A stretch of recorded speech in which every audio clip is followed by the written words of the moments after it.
하나님 말씀은 시편 36편 1절부터 4절입니다. 시편 36편 1절부터 4절 말씀입니다. 함께 오늘은 표제부터 1절부터 표제와 1절부터 4절까지 같이 읽겠습니다. 여호와의 종 다윗의 시 인도자를 따라 부르는 노래. 악인의 죄가 그의 마음속으로 이르기를 그의 눈에는 하나님을 두려워하는 빛이 없다 하니 그가 스스로 자랑하기를 자기의 죄악은 드러나지 아니하고 미워함을 받지도 아니하리라 함이로다. 그의 입에서 나오는 말은 죄악과 속임이라. 그는 지혜와 선행을 그쳤도다. 그는 그의 침상에서 죄악을 꾀하며 스스로 악한 길에 서고 악을 거절하지 아니하는도다. 아멘. 우리는 보통 죄를 생각할 때 좀 가볍게 생각하는 경향이 있습니다. 물론 저도 마찬가지인데요. 실수입니다. 제가 좀 마음이 약해서. 우리 다들 그렇게 살잖아요. 이런 식으로 죄를 합리화하는 시도를 합니다. 또 그런 죄를 죄가 아니라고 말하려고 하죠. 우리는 보통 죄를 매우 가볍게 취급하려는 경향이 있습니다. 왜냐하면 그래야 우리 마음이 좀 편안할 수 있기 때문이거든요. 성경도 이런 우리의 생각에 과연 동의할까요? 특히 시편 36편은 이 죄의 어떤 구체적인 행동 목록을 낱낱이 설명하려는 것이 아니라 그보다 더 깊은 것, 그 사람의 마음에서 먼저 어떤 일이 일어나고 있는지를 보여주고 있습니다. 사람은 죄를 지을 때 항상 한 가지를 전제하고 시작해요. 바로 들키지 않을 것이라고 생각하는 겁니다. 지금은 괜찮을 것이라고 생각해요. 그리고 아무 일도 일어나지 않네. 그러면서 아무 일도 일어나지 않을 것이라고 확신하게 됩니다. 우리가 죄를 지을 때를 잘 관찰해 보세요. 그 순간에 우리는 누구 앞에서 숨고 있다고 생각하고 있습니다. 한번 잘 생각해 보면 우리가 하나님 앞에서 잘 숨겨지고 있다고 생각하면서 죄를 짓습니다. 가려진다고 생각하는 거죠. 시편 36편이 그 질문에 대해서 분명하게 대답합니다. 사람은 죄를 짓기 전에 먼저 하나님을 자신의 마음에서 지우는 작업을 하게 됩니다. 이것에 대해서 시편 53편 1절은 다른 방식으로 표현했어요. 어리석은 자는 그의 마음에 이르기를 하나님이 없다 하는도다. 그런 다음에 그들의 행동은 부패하고 가증한 악을 행하고 선을 행하지 않는다고 말하고 있습니다. 여러분, 죄가 어떤 행동으로 드러나기 전에 반드시 우리 안에서 일어나야 할 일이 있어요. 그것은 뭐냐면 하나님이 없다고 말을 해야 한다는 거예요. 아니면 하나님이 없다는 이 말은 하나님이 계시지 않는다고 말하는 게 아니라 자신의 인생에 상관하지 않는다. 그런 것을 말하는 것입니다. 하나님은 이 세상을 창조하신 분이 맞아요. 그런데 하나님은 이 세상에 상관하지 않아요. 이것이 영국에서 시작된 그 신론이죠. 1절입니다. 우리 1절 같이 읽겠습니다. 악인의 죄가 그의 마음속으로 이르기를 그의 눈에는 하나님을 두려워하는 빛이 없다. 다윗이 죄를 관찰했던 겁니다. 그것은 단순한 충동이나 어떤 약점을 말하고 있는 것이 아니죠. 본문에서 죄는 사람의 마음을 속인다고 말합니다. 마치 하나님의 음성처럼 들려진다는 거예요. 마음속에 메아리 칩니다. 여러분, 죄를 한번 관찰해 보세요. 내가 어떤 죄를 짓든지 간에 내 마음에 그것이 계속해서 메아리 치고 있습니다. 해도 괜찮을 거다. 너는 할 수 있다. 괜찮아. 뭐가 걱정이야. 이게 그렇게 큰 일은 아니잖아. 너의 인생을 망칠 그런 일은 아니잖아. 이번은 괜찮을 거야. 야, 딱 한 번인데 어때? 야, 하나님께서도 그렇게 크게 상관하지 않으실 거야. 야, 하나님께 무슨 위해를 가하는 것도 아니잖아. 여러분, 이것은 지금 어, 무신론자에 대해서 말하는 게 아니에요. 여러분, 그들은 하나님을 생각하지도 않죠. 그들 마음속에 하나님 자체가 없습니다.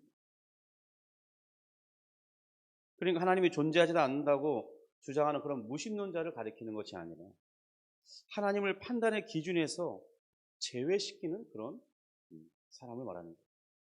어쩌면 우리의 신앙생활을 한다고 하는 우리의 실제적인 모습이 아닌가 싶습니다.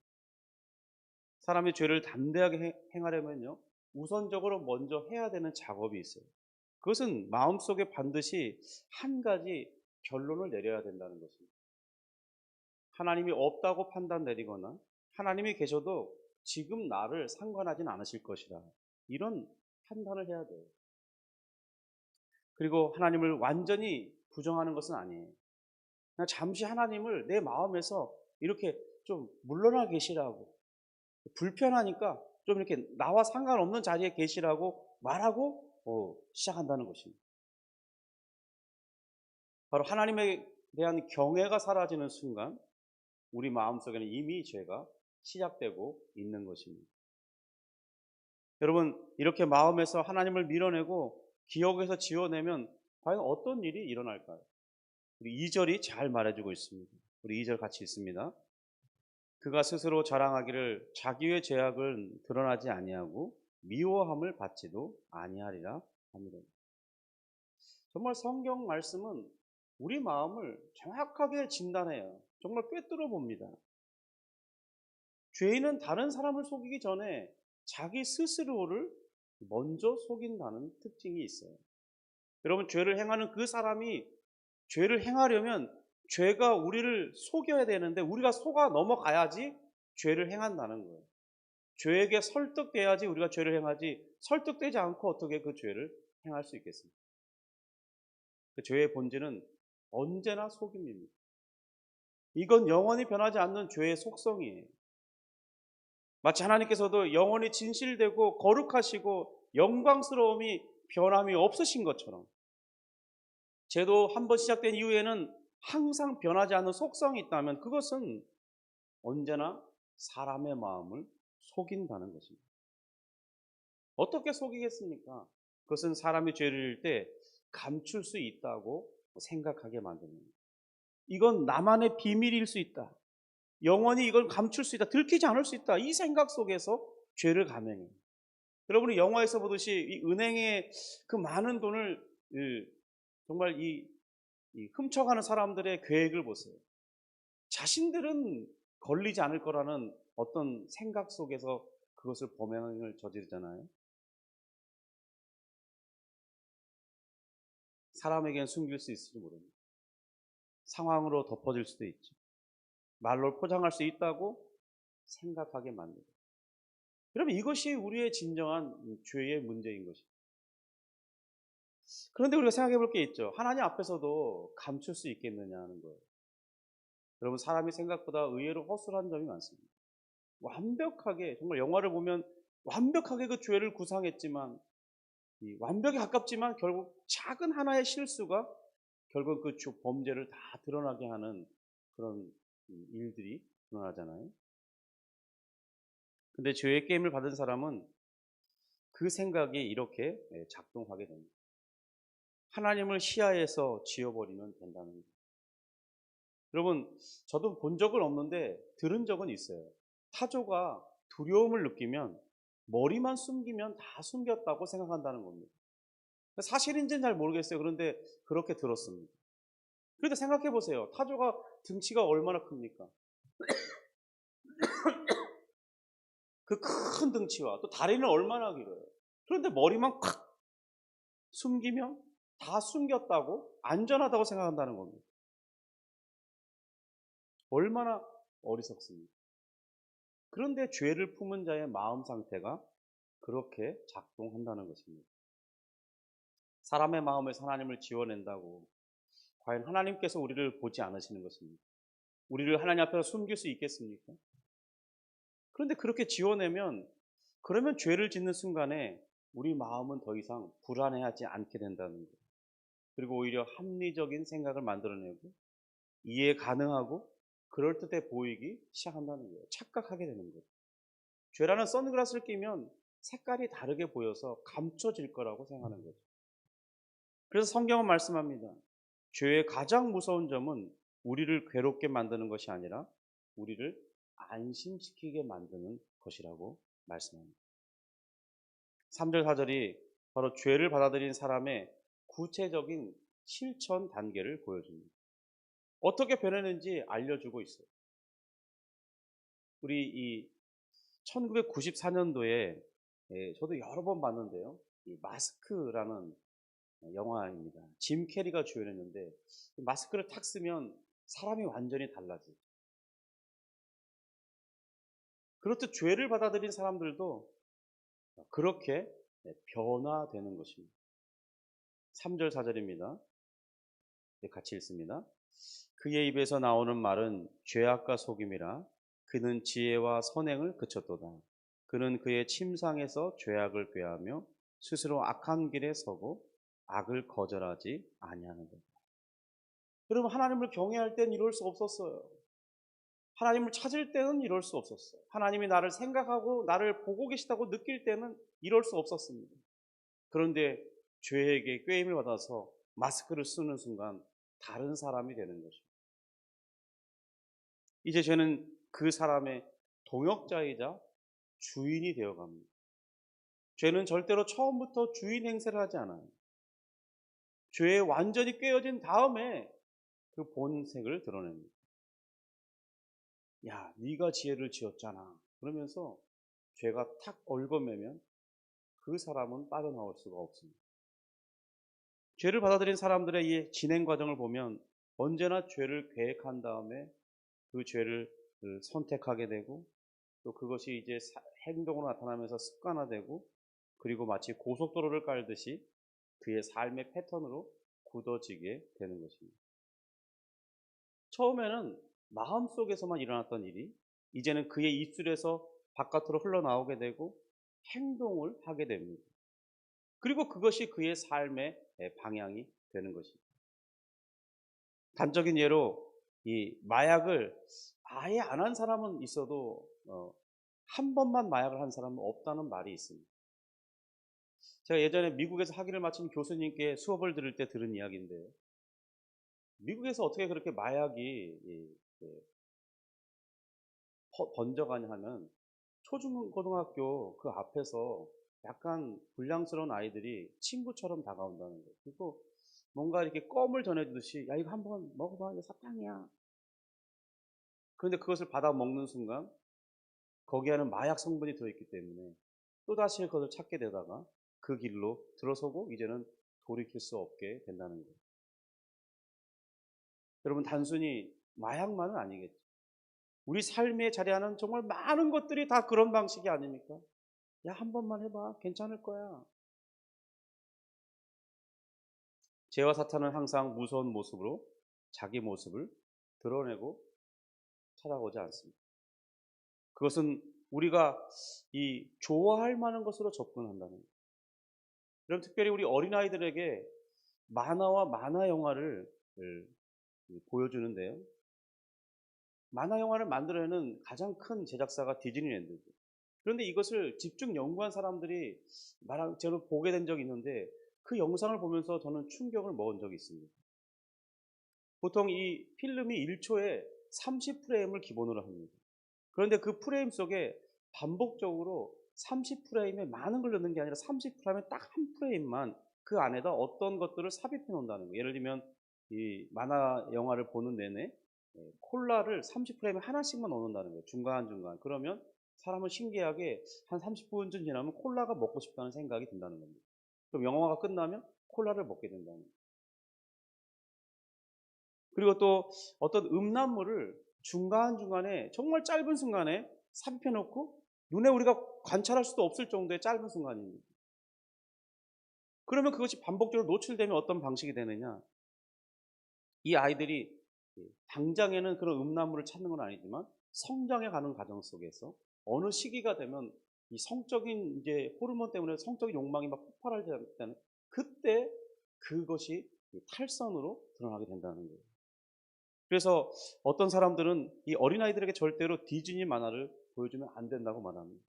실제로 그런 이 그 만화에 대한 그런 부분들을 이렇게 정확하게 정밀하게 연구하고 캡처해서 보여주는 영상을 본 적이 있는데, 정말 그 디즈니 만화 영화에 의외로 이 음란적인 모습이 너무나 많이 있습니다. 그리고 거기에는 동성애를 지향하는 캐릭터들이 정말 많아요. 가만히 생각해 보세요. 뭐죠? 미키 마우스. 거기 또 그 많은 등장하는 이 동물들이 의외로, 또 사람들이 의외로 약간 중성적인 그런 색채와 옷들과 또 꾸미는 것들을 볼 수 있어요. 이런 것들이 이 어린아이들에게 심어질 때 당장은 뭐 어떤 게 드러나지 않지만, 그 아이의 마음속에 그런 것에 대해서 폭발할 수 있는 시한폭탄을 정교하게 작업해 놓고, 때가 되면 이것이 자신의 호르몬과 함께 폭발하도록, 그래서 거기에 빠져들도록 한다는 겁니다. 그리고 이 어떤 미국의 유명한 연예인들은요, 정말 우리가 너무나 잘 아는 유명 연예인들, 그들이 인터뷰한 내용들이 있었습니다. 그래서 자신의 자녀들은 만 14세가 되기 전까지는 TV도 보여주지 않는다고 말하고 있습니다. 여러분, 그들은 TV에 출연해서 엄청나게 많은 돈을 버는 사람들이에요. 그런데 정작 자신들의 자녀에게는 TV가 해악을 끼치기 때문에 TV를 보여주지 않는다는 것입니다. 그 중에 대표적인 어떤 연예인의 말은, TV를 왜 안 보여주냐라고 했더니, TV를 통해서 건방짐을 배우기 때문에 안 보여준다는 것입니다. 여러분, 오늘 3, 4절 말씀만 봐도 성경 말씀이 분명하게 드러내주고 있습니다.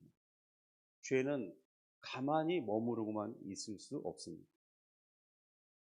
회개하지 않는 한 죄는 반드시 우리 마음속에 자라나고, 그리고 그 마음속에 자라난 죄가 하나님을 먼저 지우는 작업을 하게 합니다. 그리고 그 선택은 우리의 삶을 다 뒤집어 놓는 것입니다. 여러분, 그 문제는 그러니까 우리가 단순히 얼마나 큰 죄를 지었느냐, 그것을 묻는 것이 근본이 아니라는 거예요. 지금 내가 서 있는 이 길이 하나님을 의식한 선택의 결과인가, 아니면 하나님을 지워버린 이 선택의 결과인가, 그것을 생각해 보라는 것이죠. 시편 36편 1절부터 4절은 어쩌면 우리를 매우 불편하게 하는 그런 이야기입니다. 그렇지만 그 불편함이 우리를 은혜로 이끈다는 사실입니다. 왜냐하면 이 말씀은 이렇게 우리에게 묻고 있어요. 지금 너는 하나님 앞에 서서 살고 있느냐, 아니면 하나님을 잠시 지워버린 채 오늘을 살고 있느냐. 여러분, 죄를 이기는 길은 이 어떤 의지를 단단히 하는 데 있는 것이 아닙니다. 결심을 반복하는 데서 비롯되는 것도 아니에요. 성경이 말하는 이 회복의 출발점, 죄를 이기는 방법의 출발점은 무엇이냐? 바로 다시 하나님의 눈앞에 내 자신을 세우라는 것입니다. 그러니까 하나님을 너의 눈앞에 모시라는 거예요. 하나님을 두려워하는 자리로 돌아오라는 것입니다. 그것이 죄를 이기는 첫 번째 방법이라는 거죠. 가장 강력한 치료책이라는 거예요. 날마다 하나님 앞에 내 인생이 하나님 앞에 있다는 사실을 기억할 때 죄에서 건진받을 수 있는 길이 된다는 것입니다. 그리고 5절에 바로 다윗은 이렇게 고백합니다. 죄에서 돌아서고자 하느냐? 그렇다면 여호와여 주의 인자하심이 하늘에 있습니다. 이런 것처럼 기억하라는 것입니다. 주의 인자하심이 하늘에 펼쳐져 있다는 것입니다. 이 사실을 기억하라는 거예요. 여러분, 죄를 드러내는 말씀 뒤에는 항상 은혜의 문이 열려 있습니다. 그러나 그 은혜는 하나님을 지운 채로는 결코 볼 수 없는 길이에요. 결코 누릴 수 없는 길이죠. 그러니까 우리가 회복해야 할 것은 어떤 깨끗한 겉모습, 당장 그 깨끗하게 시작하는 것이 중요한 것이 아니라 내 마음에 다시 하나님을 의식하는 삶의 패턴을 회복해내는 것입니다. 그분이 보고 계시다는 것을 인정합니다. 어제도 우리가 말씀드렸지만 하나님이 보고 계시기 때문에, 여러분, 이 시야가 너무나 중요하다는 거예요. 그래서 종교개혁자들은 늘 이렇게 말했죠. 코람데오, 하나님 앞에서 우리가 그분 앞에서 숨길 수 없음을 인정하는 것, 그 자리에서 다시 시작하는 것, 이것이 바로 죄를 이기고 승리하는 첫 번째 가장 중요한 승리의 비결인 것입니다. 여러분, 죄는 매우 교활합니다. 그의 전략은 매우 탁월합니다.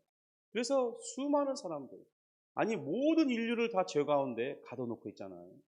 그 죄에서 벗어날 수 있는 유일한 길은 바로 하나님 앞에 내 인생을 세우는 것입니다. 기도하겠습니다. 하나님 아버지 감사합니다. 하나님 말씀이 참된 진리요.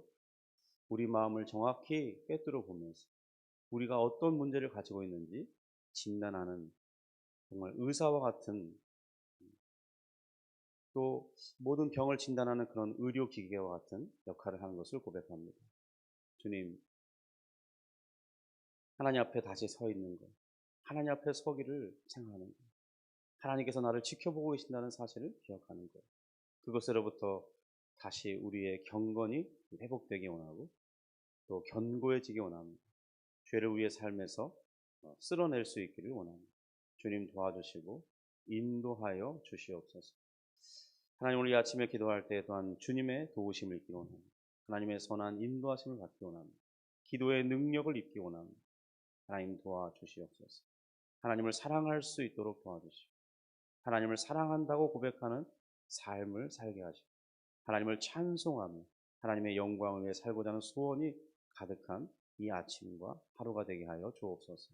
주여, 우리 가운데 정말 어려움을 겪는 이들이 많이 있습니다. 우리 주변에 많은 괴로움 가운데 사는 이들이 많습니다. 마음의 질병과 사탄의 얽매임과 죄의 종노릇하는 이들, 잘못된 습관에 얽매인 이들, 하나님 그들을 하나님 말씀으로 벗어나게 하시고 하나님의 선한 말씀으로 저들이 이끌림 받게 하여 주옵소서. 예수님의 이름으로 기도합니다.